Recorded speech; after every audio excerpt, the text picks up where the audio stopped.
आज एक अच्छा खबर आप लोगों के लिए है। 2 जुलाई को जब हम लोग यहीं बैठे थे प्रेस कॉन्फ्रेंस में, तो आप लोगों से वादा किए थे कि जो शेयर किए थे 12 टॉप 12 टेररिस्ट का जो मोस्ट वांटेड था, जिसको हमारे एक मीडिया कलीग ने डर्टी डोजन नाम से लिखा और बड़ा फेमस हो गया कोर्ट ये। तो उसमें से अभी तक 2 टॉप 12 में से मारे गए। एक उस्मान एलिटी का कमांडर था सोपुर के रिसेंटली इनकाउंटर में। एक आज सुबह मारा गया वलीद भाई, जो जेएस का टॉप कमांडर है।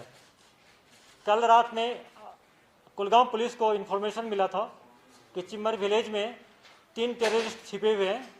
कुलगाम पुलिस, आर्मी और सीआरपी ने कॉर्डन डाला और आज मॉर्निंग में जब सर्च शुरू किया तो इनकाउंटर शुरू हुआ, जिसमें हमारे आर्मी के 3 जवान जख्मी हो गए और 3 टेररिस्ट मारे गए। 2 का अभी तक पहचान नहीं हुआ है। एक मिलिटेंट का पहचान हुआ जो बहुत फेमस था, जैश का कमांडर वलीद भाई, पाकिस्तान का है और पिछले 1.5 साल से यहाँ एक्टिव है और ये आईडी एक्सपर्ट भी है। अभी तक हमारे कॉर्डन से इनकाउंटर से 4 बार भागने में कामयाब होगा। रिसेंटली जो इनकाउंटर में भाग गया था उसमें सब पिका गन, जो मशीन गन था, मिला था हम लोगों को। ये मोस्ट वांटेड टेररिस्ट था और ये इसके मारे जाने से पुलिस में, सिक्योरिटी फोर्स में एक अच्छी खुशी जाहिर किया है और ये बहुत बड़ी अचीवमेंट है और इस टाइप का ऑपरेशन हम लोग जारी रखेंगे।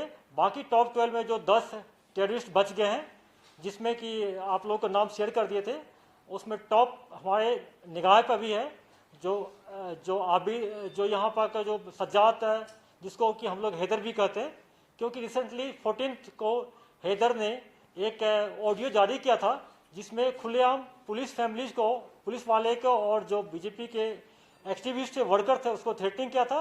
उसके नेक्स्ट डे एक हमारे वर्कर को किडनैप किया और उसके बाद उसको रेस्क्यू कराया गया। हमारे बहुत सारे मीडिया कर्मी को, फ्रेंड्स को कुछ इसमें कन्फ्यूजन था, ये मिलिटेंट का हैंडीवर्क था, मिलिटेंट ने किया था, इसमें कोई नहीं है।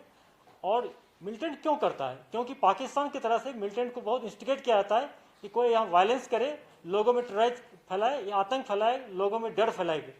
इसमें जो हमारे चाहे पॉलिटिकल वर्कर हो, चाहे हमारे पुलिसकर्मी हो, जो हमारे स्टाफ पुलिस पर्सनल है, वो सॉफ्ट टारगेट होता है हरदम, क्योंकि उसको रात में घर जाना होता है। जब घर जाते हैं तो उसके साथ कोई हथियार नहीं होता है, कोई सिक्योरिटी नहीं होता है। ये मोस्ट वल्नरेबल एस्पेक्ट है। हम लोग एरिया को भी डोमिनेट कर रहे हैं और इस टाइप जितने भी टेररिस्ट जो हम लोग को थ्रेटनिंग कर रहा है उसको न्यूट्रलाइज भी करते जाएंगे। और मैं मिलिटेंट्स को यह भी कहना चाहता हूँ कि आपने जो ऑडियो में कहा था कि पुलिस मिलिटेंट्स की फैमिली को परेशान कर रहा है, ये टोटली गलत है। सिर्फ हम लोग मिलिटेंट्स के एक फैमिली मेंबर को, एक के जो मिलिटेंट मारे गए उनके मदर को अरेस्ट किए, क्योंकि उनके खिलाफ बहुत सारे सबूत है। उस सबूत के कारण ऑनरेबल कोर्ट ने उनको बेल देने से मना किया है। ये फुल प्रूफ है, इसमें एविडेंस काफ़ी है। हम लोग किसी मिलिटेंट की फैमिली को तंग नहीं करते, ये गलत एलिगेशन है। इनफैक्ट मिलिटेंट्स हमारे निहत्थे पुलिस वाले को, सिविलियन को टारगेट करते हैं। जैसे कि फौजी भाई के मरने के बाद 2 टेररिस्ट था जो कि आईडी एक्सपर्ट था, खास के पाकिस्तानी। उसमें अदनान है जिसको लंबू बोलते हैं, और दूसरा था वलीद भाई। वलीद भाई मारे जाने से नेशनल हाईवे, खास करके काजीगुंड, कुलगाम एरिया और कुलगाम डिस्ट्रिक्ट शोपियान में कुछ सिक्योरिटी का एहसास होगा।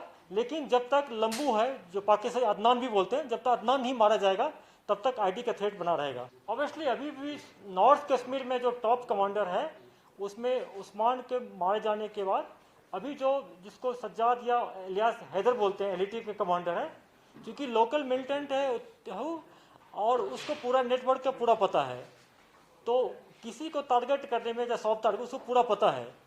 उसके बाद नसरुद्दीन जो है एलिटी का कमांडर है, सोपुर का अगेन, जो कि सीआरपीएफ के 2 इंसिडेंट में जिसमें हमारे 6 जवान शहीद हुए हैं, उसमें इन्वॉल्व है, वो भी हमारे टारगेट पर है।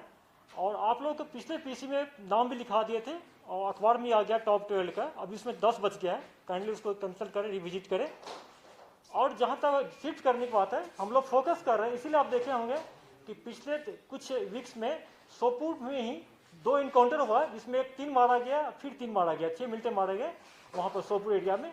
हम लोग इन्फॉर्मेशन को जनरेट कर रहे हैं, ऑपरेशन लॉन्च करेंगे वहाँ। चूँकि नॉर्थ कश्मीर में मिलिटेंट का नंबर बहुत कम है और एरिया बहुत वास्ट है, उतना सिक्योरिटी फोर्स का वहाँ पर तादाद नहीं जितना कि साउथ कश्मीर में। सिक्योरिटी फोर्स का ग्रिड जो है, जिसको हम लोग कहते हैं IS ग्रिड बोलते हैं, CI ग्रिड, ये बहुत स्ट्रॉन्ग है साउथ कश्मीर में। हर एक 4-5 किलोमीटर एक कैंप हमारे हैं, तो मिलिटेंट को इंसर्कल करना, घेरना ईजी होता है। नॉर्थ कश्मीर में कैंप्स हमारे दूर दूर हैं।